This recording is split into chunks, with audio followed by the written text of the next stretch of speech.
Assalamualaikum warahmatullahi wabarakatuh. Bismillahirrahmanirrahim. Alhamdulillahi rabbil alamin. Wabihi nasta'inu ala umuri dunya waddin. Wassalatu wassalamu ala ashrafil anbiya'i wal mursalin. Wa ala alihi wa ashabihi ajma'in. Wala hawla wala quwata illa billahil aliyyil azim. Wala hawla wala quwata illa billahil aliyyil azim. Wala hawla wala quwata illa billahil aliyyil azim. Tidak ada daya dan kekuatan kecuali dari Allah Al-Ali, Zat yang maha tinggi, Al-Azim, Zat yang maha agung. Kita dipertemukan di majelis ini, majelis ilmu, majelis yang sangat mulia, tidak lain karena Allah memberikan kita kekuatan, tidak lain karena Allah memberikan kepada kita kemampuan. Tanpa ini semuanya tidak mungkin. Apalagi tadi mendapatkan berita daurah di sini, yang ikut satu dengan yang lainnya banyak yang belum saling kenal dari berbagai daerah wilayah Mojokerto, makanya ada kenalan. Masya Allah. Jadi semuanya kenikmatan dari Allah Azza wa Jalla, dipertemukan di dalam majlis yang sangat mulia, berteman dengan teman-teman saleh, yang ini merupakan kebutuhan kita. Kita menyadari betul bahwasanya iman itu naik dan turun. Ada kalanya naik, ada kalanya turun. Sehingga yang dituntut dari kita adalah mengkondisikannya. Yang dituntut dari kita adalah mengkondisikannya. Dan sebaik-baiknya pengkondisian ada dua hal. Yang pertama, majelis ilmu. Yang kedua, berteman dengan teman-teman yang saleh. Dengan majelis ilmu kita diperdengarkan Al-Quran, diperdengarkan hadis-hadis Nabi Sallallahu Alaihi Wasallam, maka itu akan melembutkan hati kita. Ketika hati sudah lembut, dampaknya mudah menerima kebenaran dan menggerakkan kita untuk berakhlak mulia. Yang kedua, teman-teman saleh, teman-teman yang baik. Ketika kita berkumpul dengan mereka, keimanan akan dikondisikan. Karena teman yang saleh, teman yang baik, tidaklah terlontar dari lisannya, tidaklah terucap dari lisannya kecuali seputar motivasi-motivasi ukhrawi. Kita salah diingatkan, kita keliru diluruskan. Tidak mungkin kita akan menjumpai kondisi yang demikian kalau tidak bersama dengan orang-orang yang soleh. Jadi bersyukurlah Allah memberikan kepada kita semuanya kekuatan, kemampuan, sehingga kita dipertemukan di majelis yang mulia ini, dan pertemuan ini insyaallah berlanjut sampai akhirat nanti insyaallah. Ikhwan dan akhwat rahimani wa rahimakumullah, tadi sempat mendengar daurah adik-adik ini, daurah mas-mas dan mbak-mbak ini tentang tauhid rububiyah, tauhid uluhiyah, dan tauhid asma wa sifat. Tadi pas datang terdengar begitu ya, sebelum istirahat.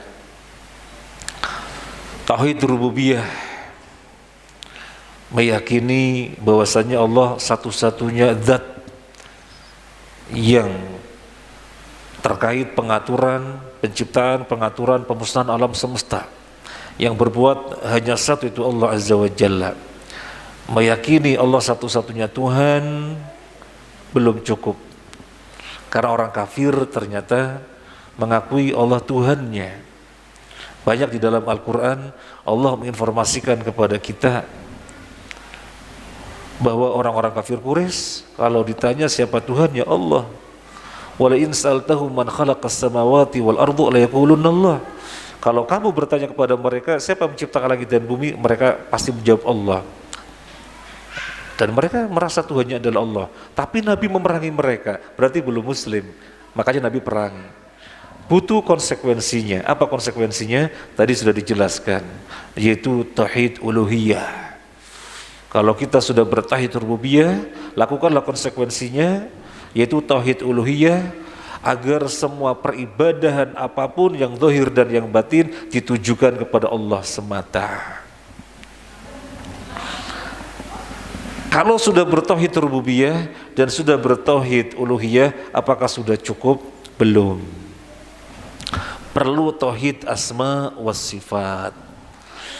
Dengan bertauhid asma wa sifat, tidak akan pernah menyamakan Allah dengan makhluknya. Nah, ketiga macam tauhid ini dibahas panjang lebar di dalam kitab akidah. Adapun kajian kita pada sore hari ini sebatas mengkaji tentang nama-nama Allah. Sebatas mengkaji tentang nama-nama Allah, apa maksudnya.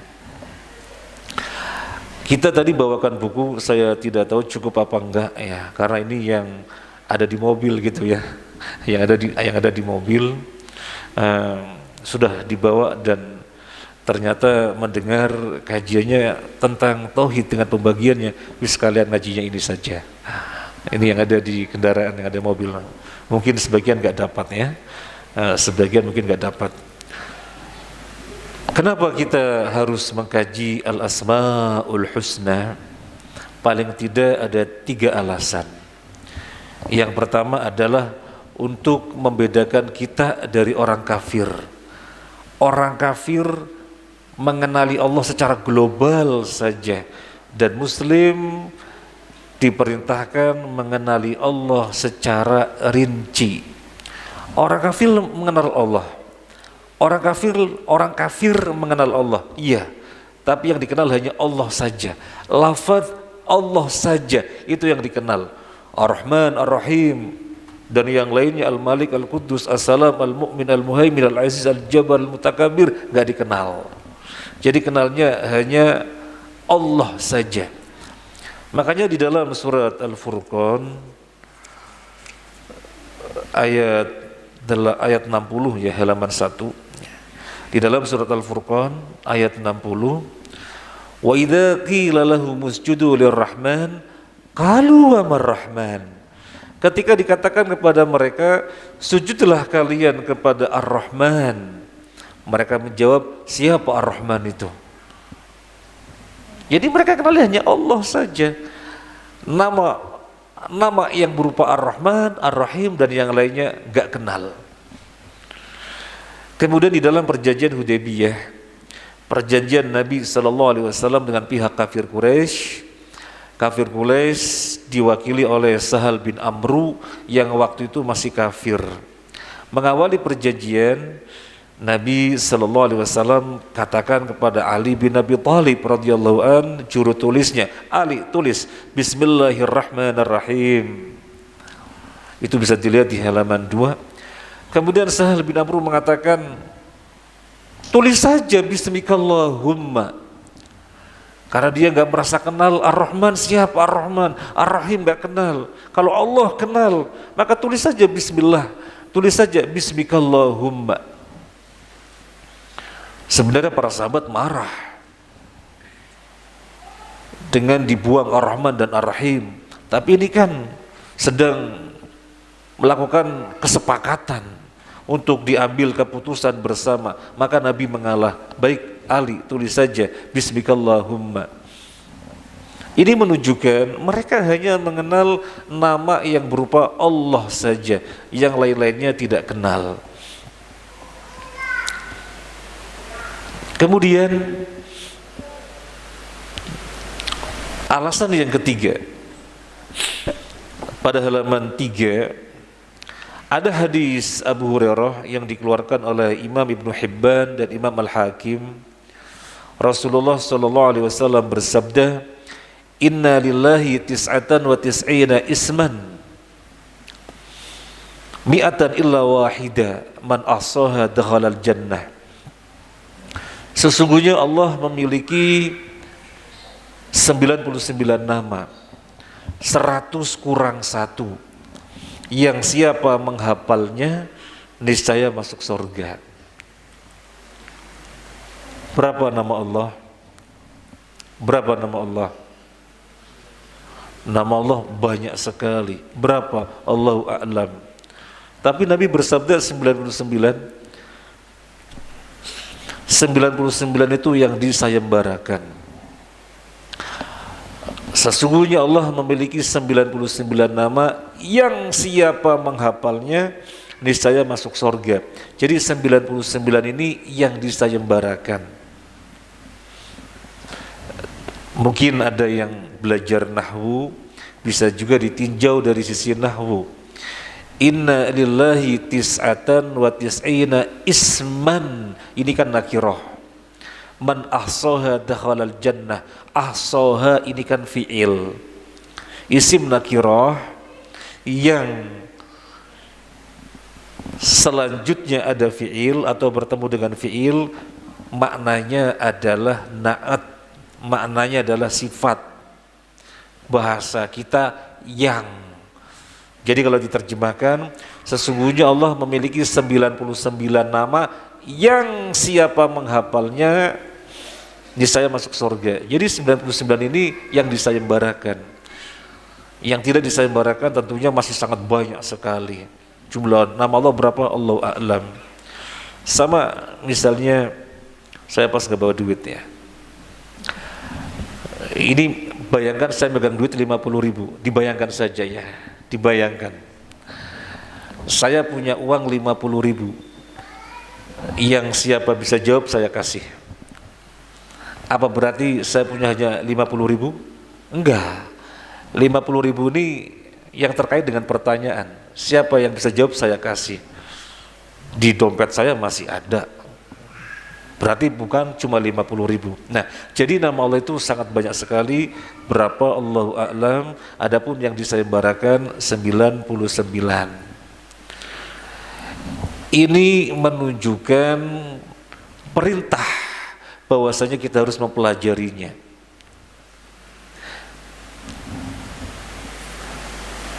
Allah Azza wa Jalla berfirman di dalam surat Al-A'raf ayat 180, walillahil asma'ul husna fad'uuhu biha wa dharul ladzina yulhiduna fi asma'ihi sayujzauna ma kanu ya'malun.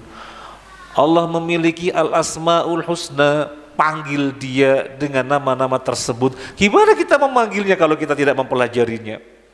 Bisa kita memanggil? Ya gak bisa, kecuali kita mempelajarinya. Baru kita bisa memanggil. Dan Allah memerintahkan kita memanggil dia dengan nama-nama tersebut. Pengen disayang, panggil Allah ya arhamar rahimin. Pengen diberi rizki, innaka antar razzaq dzul quwwatil matin. Pengen diperhatikan seluruh urusannya, jangan terbiarkan tidak dengan bimbingan. Ya hayyu ya qayyum birahmatika nastaghitsu aslih lana sya'nana kullah wa la takilna ila anfusina tarfata ain. Mau menghadapi preman gimana ini, panggil nama Allah yang terkait dengan keperkasaan. Innaka antal aziz, innaka antal jabbar, innaka antal qahhar, inna naj'aluka ala nuhurihim wa na'udzubika min syururihim. Jadi kita bisa memanggil kalau kita mempelajari. Maka ini dalil yang menunjukkan kita harus mempelajari al-asma'ul husna. Kemudian di dalam hadis ini disebutkan siapa yang mempelajarinya masuk, siapa yang menghafalnya masuk surga. Apa berarti sekedar menghafal lafaz-lafaznya saja? Ar-Rahman, Ar-Rahim, Al-Malik, Al-Qudus, As-Salam dan seterusnya yang biasa terdengar dari kaset-kaset gitu ya. Menghafal 99. Sekedar itu ya tidak. Tidak sekedar menghafal lafaz-lafaznya saja, tapi harus paham. Kemudian berdampak di dalam kehidupannya. Hafal lafaz-lafaznya, paham maknanya dan berdampak dalam kehidupannya, akan menjadi sesoleh-solehnya orang, dan kesolehan itulah faktor untuk masuk surga. Makanya Nabi bersabda, man ahsaha dakhalal jannah. Ma'asyiral muslimin rahimani rahimakumullah, yang ada di mobil tadi ini jilid 3-nya. Jadi anggap sudah mempelajari jilid 1, jilid 2 gitu ya. Dianggap jilid 1, jilid 2-nya sudah dikaji ya. Sekarang kita mengkaji jilid yang ketiga. Ada beberapa nama: Al-Muqaddim, Al-Muakhir, Al-Mu'ti, Al-Wahhab, Ar-Razik, Al-Ghafur, Al-Afu, As-Subuh, Al-Qudus, Al-Alim, Al-Khabir, Al-Khaliq, Al-Bari, Al-Musawwir. Ada beberapa nama yang kita pelajari secukupnya waktu. Kita lihat halaman 5.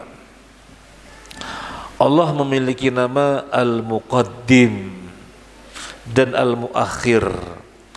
Dari mana kita tahu Allah punya nama Al-Muqaddim dan Al-Muakhir? Di dalam Al-Quran tidak ada. Adanya dalam hadis Nabi sallallahu alaihi wasallam, dinukilkan di sini dari Musa al-Asy'ari radhiyallahu an, yang dikeluarkan oleh Imam Al-Hakim. Dia menuturkan, saya mendengar Rasulullah sallallahu alaihi wasallam membaca, Allahumma inni astaghfiruka lima qaddamtu wa ma akhartu wa ma a'lantu wa ma asrartu anta al-muqaddimu wa anta al-muakhiru wa anta ala kulli syai'in qadir. Jadi Allah dipanggil oleh beliau anta al-muqaddimu wa anta al-muakhiru. Ini dalil Allah punya nama Al-Muqaddim dan Al-Muakhir. Kemudian di dalam riwayat Imam Muslim dari Ali bin Abi Thalib halaman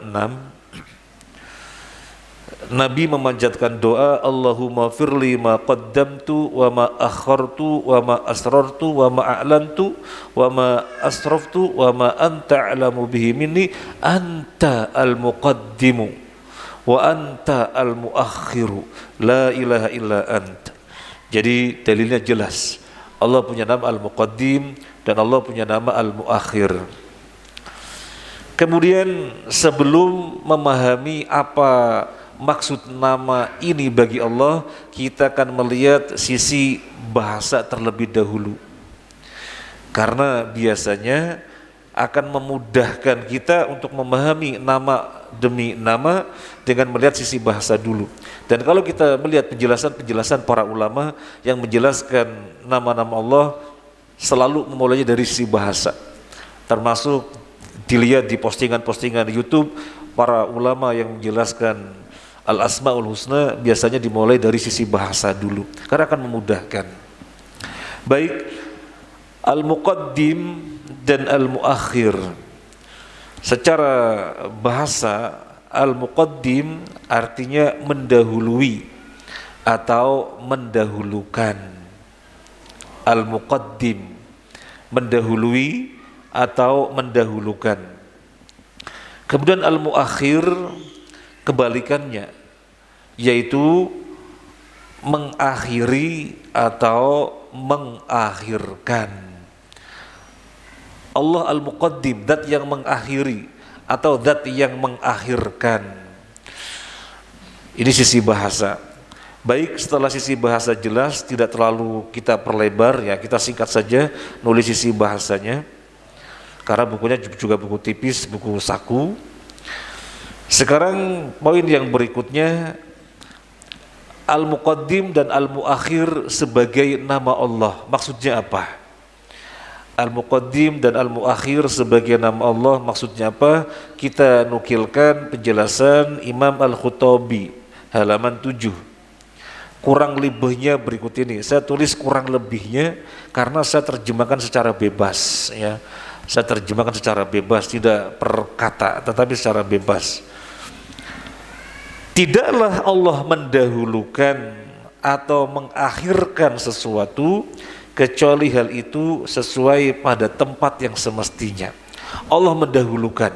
atau mengakhirkan, Allah mendahului atau mengakhiri, itu tidak ada yang salah, itu sudah yang paling tepat, itu yang sudah yang paling sesuai, itu sudah yang paling maslahat, itu sudah sesuai dengan hikmah.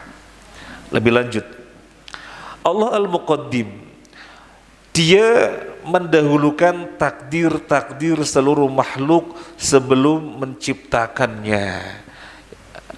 Allah Al-Muqaddim, maksudnya makhluk apapun yang diciptakan telah Allah dahulukan dengan takdir-takdirnya. Kita terkait dengan umur, telah Allah dahulukan dengan kadar-kadar terkait dengan umur. Ini berapa tahun. Terkait dengan rizki, kita telah didahulukan oleh Allah kadar-kadar rizkinya dan yang lain-lainnya. Bahkan Allah dahulukan kadar-kadar kita, takdir-takdir kita 50.000 tahun sebelum menciptakan langit dan bumi. Ini diantara makna Al-Muqaddim. Kemudian makna yang lainnya, Dia mendahulukan atau mengutamakan para hamba-hambanya dari kalangan para wali atas manusia yang lainnya. Ini hamba-hamba Allah, yang ini juga hamba-hamba Allah, semuanya hamba-hamba Allah. Tapi di antara hamba-hamba Allah ada yang Allah dahulukan atas yang lainnya. Ini Allah nyatakan sebagai wali-walinya, sementara yang lainnya tidak. Ini namanya Al-Muqaddim. Ini namanya Al-Muqaddim. Sebagaimana juga ini manusia, seluruhnya manusia. Di antara manusia-manusia yang ada, Allah mendahulukan ini sebagai nabi atas yang lainnya. Jadi Allah mendahulukan sebagian hamba atas hamba yang lainnya. Kemudian sekarang Al-Muakhir, masih penjelasan dari Imam Al-Khuttabi.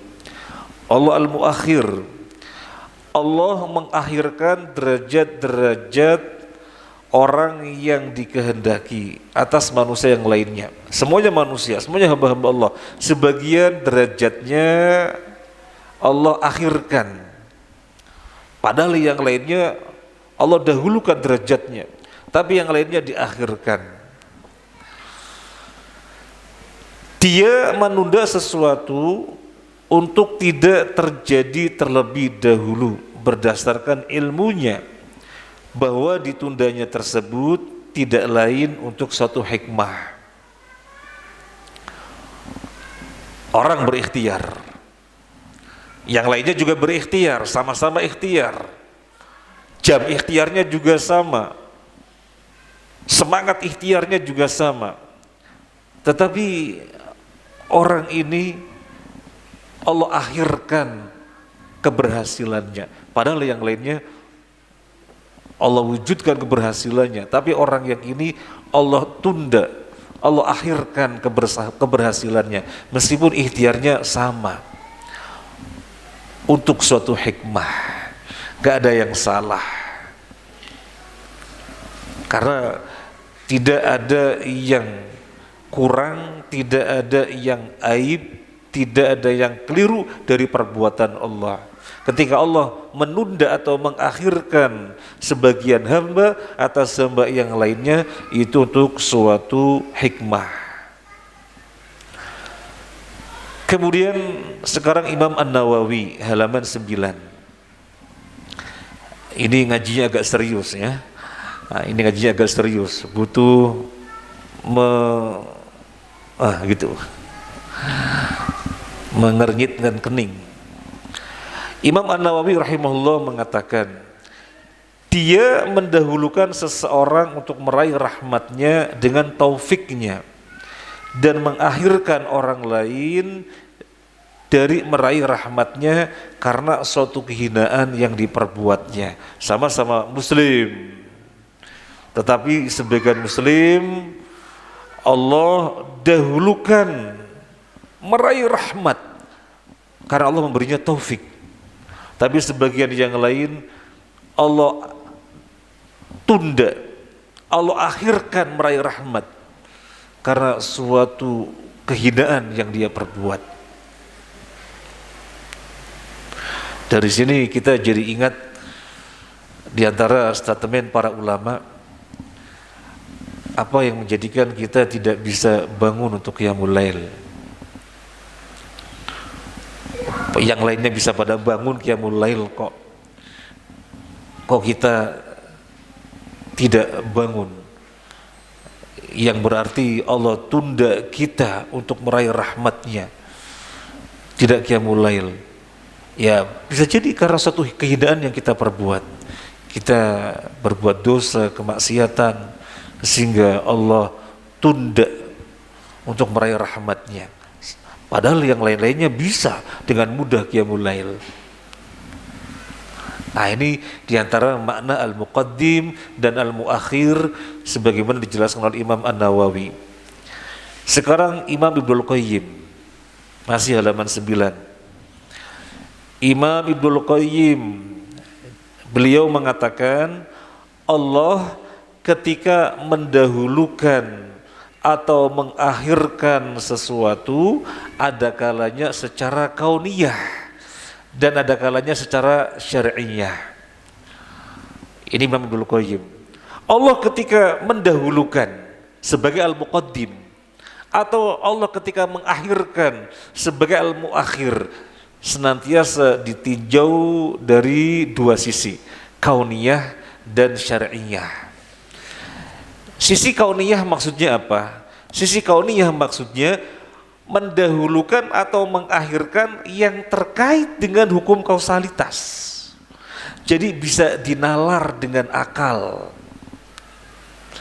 Jadi bisa dinalar dengan akal untuk meraih akibat. Allah dahulukan dengan sebab untuk meraih kesuksesan. Allah dahulukan dengan persyaratan untuk meraih suatu tujuan. Allah dahulukan dengan ikhtiar. Jadi ini sisi kauniyah. Allah sebagai al-muqaddim mendahulukan atau Allah sebagai al-muakhir mengakhirkan yang terkait dengan hukum kausalitas. Tapi sisi syar'iyah itu murni datangnya dari sisi Allah sehingga tidak bisa dicerna, tidak bisa dinalar. Di antara nabi-nabi yang ada 124.000 nabi, Allah mendahulukan Nabi Muhammad SAW sebagai nabi yang paling utama atas nabi-nabi yang lainnya. Apa bisa dicerna? Ya nggak bisa. Ini sisi syar'iyah namanya. Dua orang sama-sama makannya nasi, sarapan satu piring, makan satu piring, intelijensinya juga sama-sama di atas cerdas atau mungkin sama-sama superior,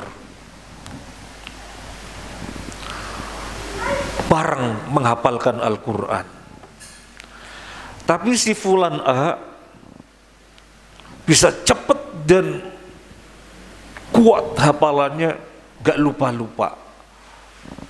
Si fulan B tidak demikian, kurang cepat dan masih ada lupa-lupa. Padahal ikhtiarnya sama persis. Dilihat dari sisi intelijensi juga sama kecerdasannya. Apa bisa dicerna? Lah ini namanya Allah mendahulukan dan Allah mengakhirkan. Allah sebagai al-muqaddim dan sebagai al-muakhir secara syar'iyah. Secara syar'iyah.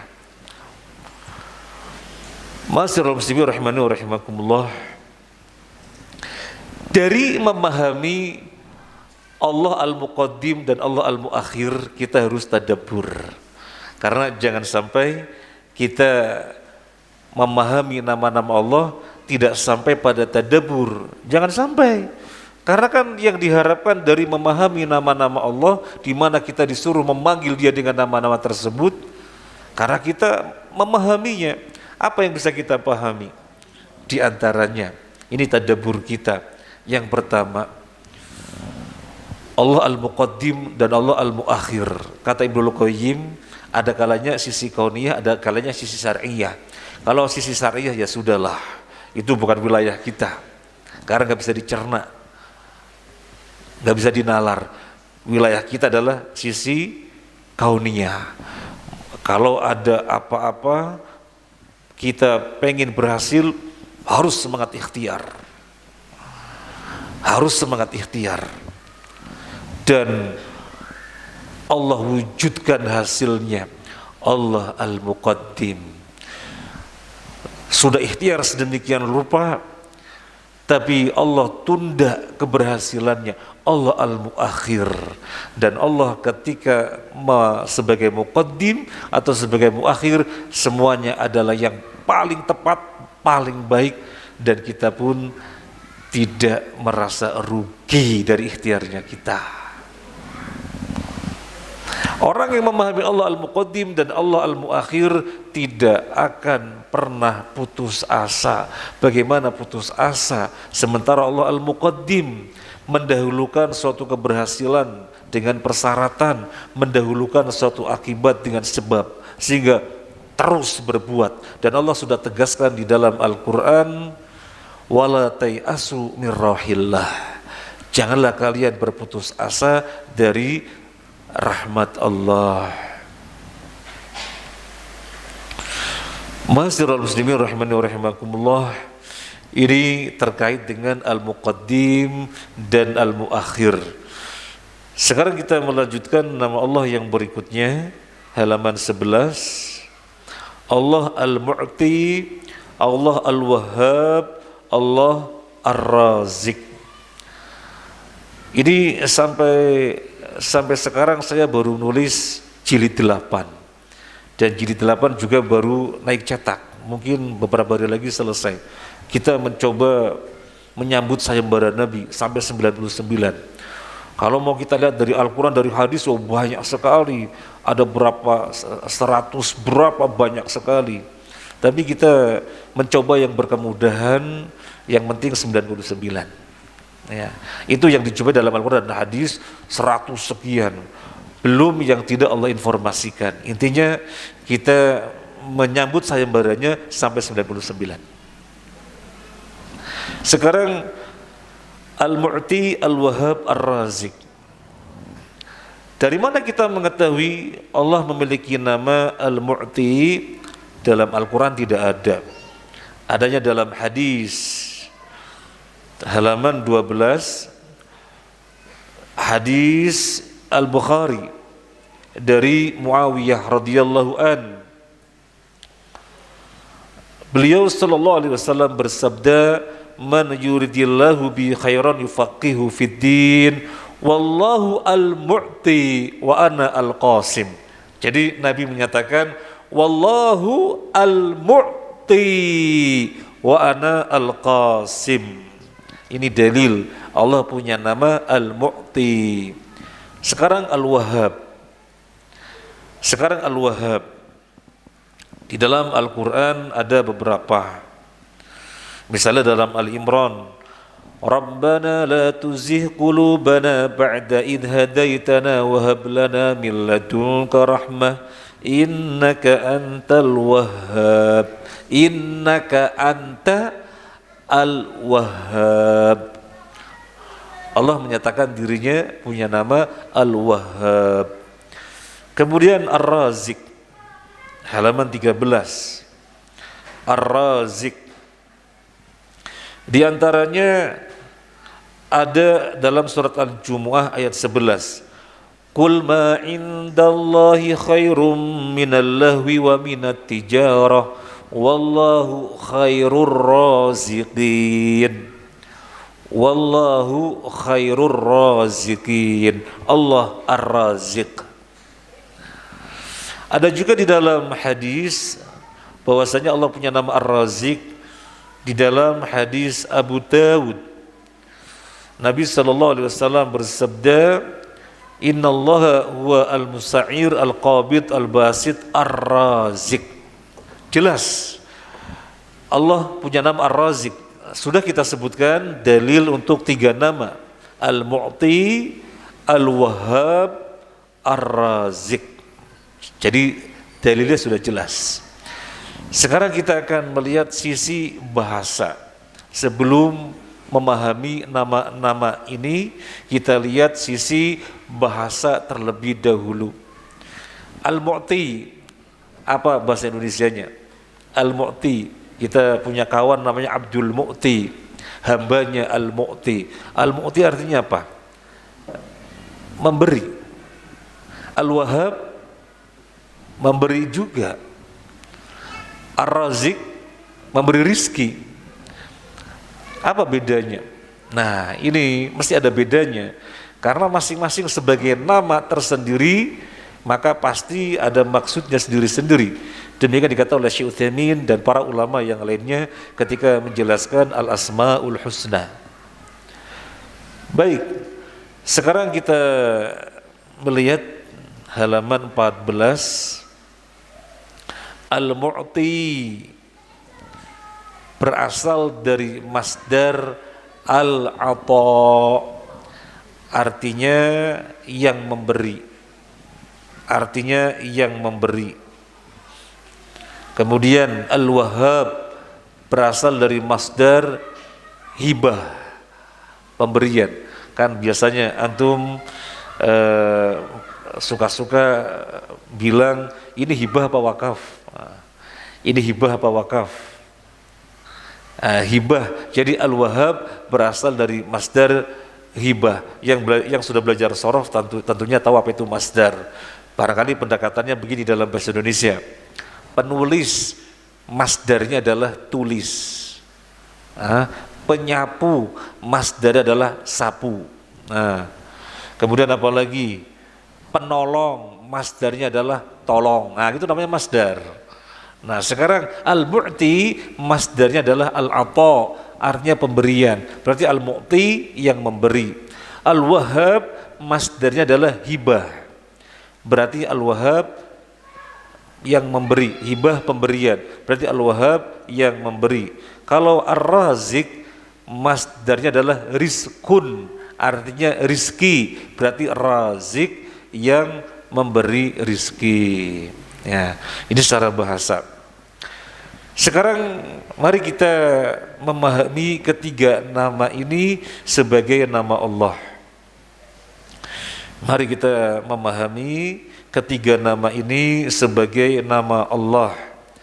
Yang pertama Al-Mu'ti, halaman 11.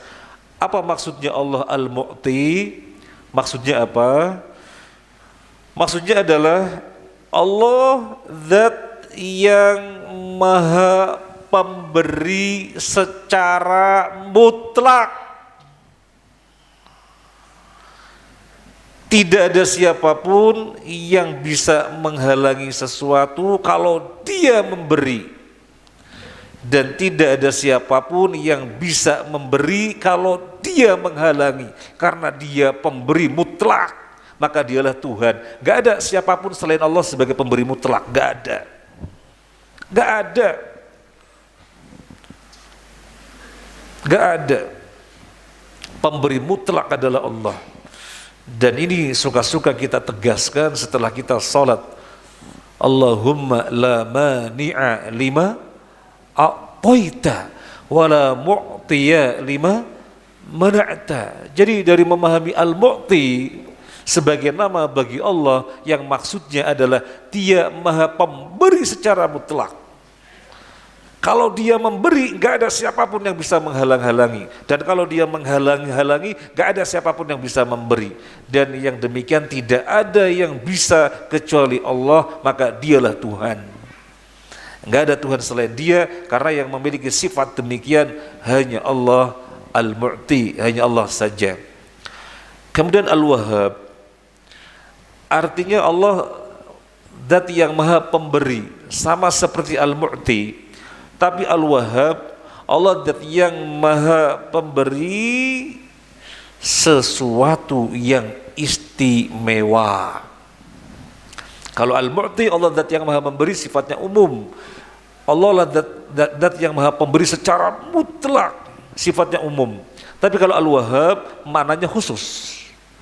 Allah zat yang maha memberi, Allah zat yang maha pemberi sesuatu yang istimewa. Sisi istimewanya ada pada dua hal. Halaman 15. Sisi istimewanya ada pada dua hal. Yang pertama, pemberian tersebut terkait dengan kesolehan seorang hamba. Karena kesolehannya, maka Allah beri sesuatu yang istimewa yang tidak diberikan kepada yang lainnya. Ini Allah Al-Wahhab. Misalnya sahabat Umar radhiyallahu an lagi berkhutbah di atas mimbar di Madinah.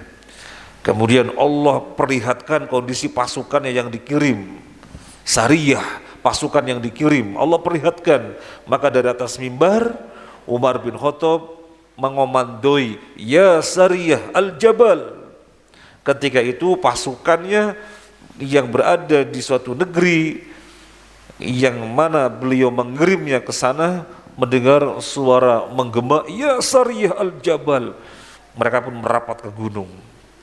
Suatu ketika di antara pasukan ini kembali ke Madinah menemui Umar bin Khattab, ya Amirul Mukminin, ketika kami berperang kami mendengarkan komando ya Sariyah al-Jabal, maka kami pun merapat ke gunung, bertahan, berbentengkan gunung.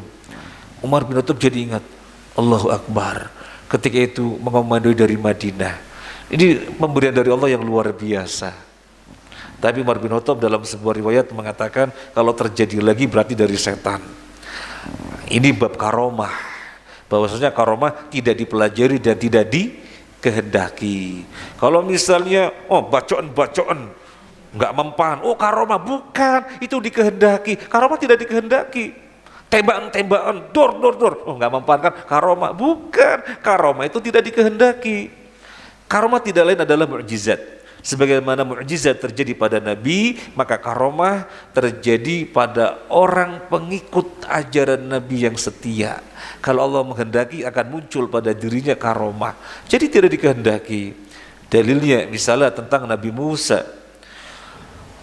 Nabi Musa ketika dikejar oleh Fir'aun dan sudah semakin dekat, sementara Nabi Musa dan kaumnya di hadapannya laut, mau gimana? Kaumnya Nabi Musa gelisah. Falamma tara al-jam'ani qala ashabu Musa inna lamudrakun, dalam surat Asy-Syu'ara. Ketika keduanya sudah saling melihat, pasukannya Fir'aun dan kaumnya Nabi Musa mengatakan, gimana ini, kita tersusul. Apa kemudian Nabi Musa mengatakan, tenang aja, santai, ada tahu kan tak pukul jadi daratan nanti. Apa Nabi Musa begitu? Enggak. Nabi Musa mengatakan, gimana ayatnya selanjutnya? Gimana ayatnya? Inna ma'iya rabbi sayahdin. Allah bersamaku akan memberi petunjuk. Baru Allah mewahyukan, pukul tongkatmu ke laut. Jadi bukan dengan kehendaknya sendiri. Ketika tali-tali tukang sihir dilempar, kemudian dengan pengaruh sihirnya dalam pandangan manusia dan ular-ular yang bergerak, apa yang terjadi pada Nabi Musa? Fa'aujasa fi nafsihi khifatan Musa. Rasa takut mulai menjalar pada diri Nabi Musa. Jadi Nabi Musa ada rasa takut sebagai manusia. Apa kemudian Nabi Musa mengatakan, tenang, santai, apa itu? Tongkat tak lempar jadi ular nanti, caplok semuanya. Enggak gitu, menunggu wahyu. Sampai wahyu datang, alqima fi yaminika talqaf ma sana'u. Lemparkan yang ada di tangan kananmu, niscaya akan mencaplok semuanya. Jadi ini bab karomah yang melebarkan pembahasan, bahwasanya bukan dikehendaki tapi kehendak Allah.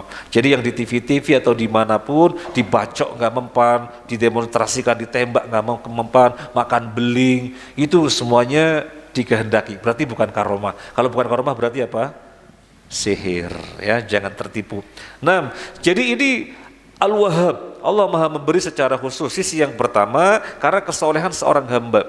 Yang kedua, sisi istimewanya adalah pemberian dari sisi Allah kepada hamba di luar nalar.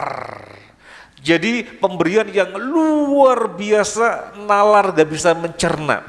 Karena ikhtiarnya manusia terbatas, tapi pemberiannya melampaui ikhtiar. Nah, ini namanya di luar nalar.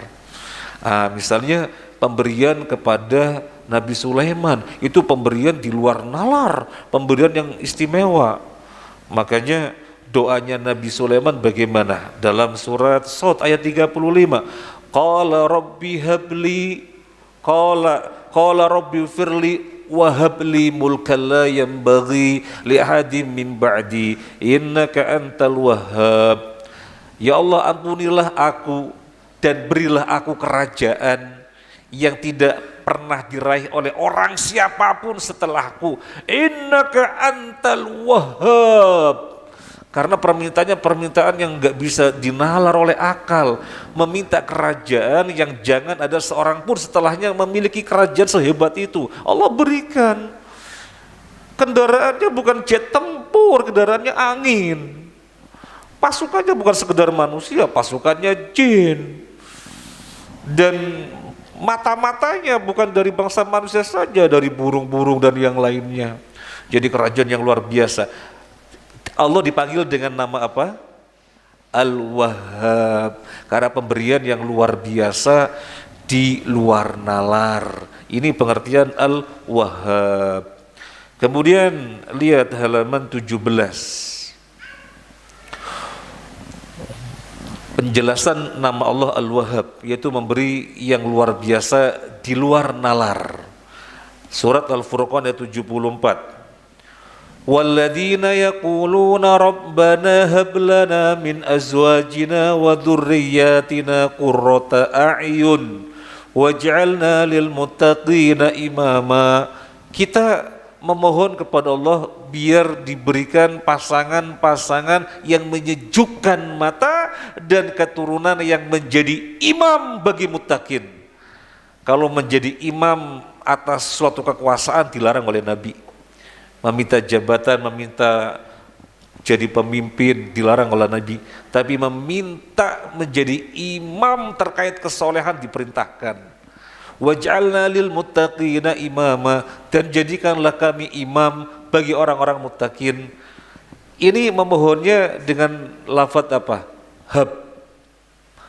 Hab itu fi'il amrnya wahab.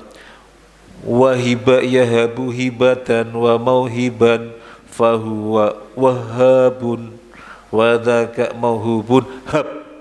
Jadi memintanya dengan hab.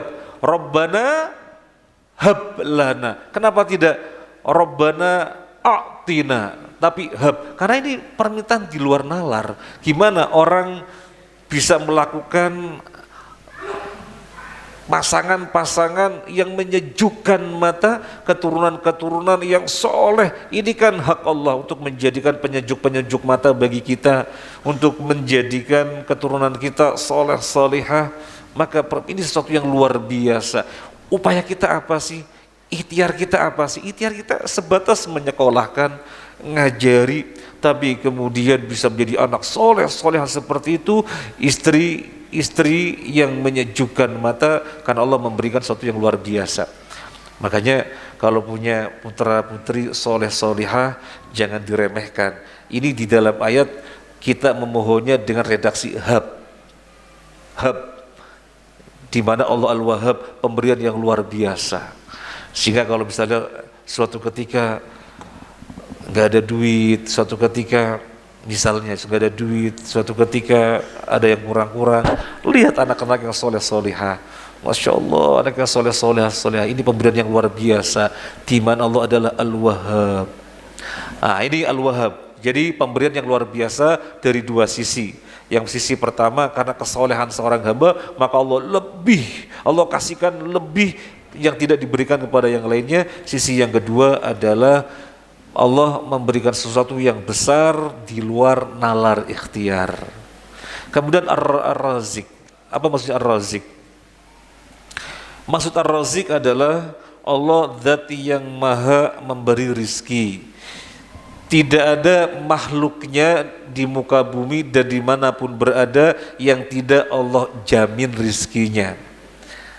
Yang tidak Allah jamin rizkinya tidak ada. Semuanya Allah jamin menjamin rizkinya.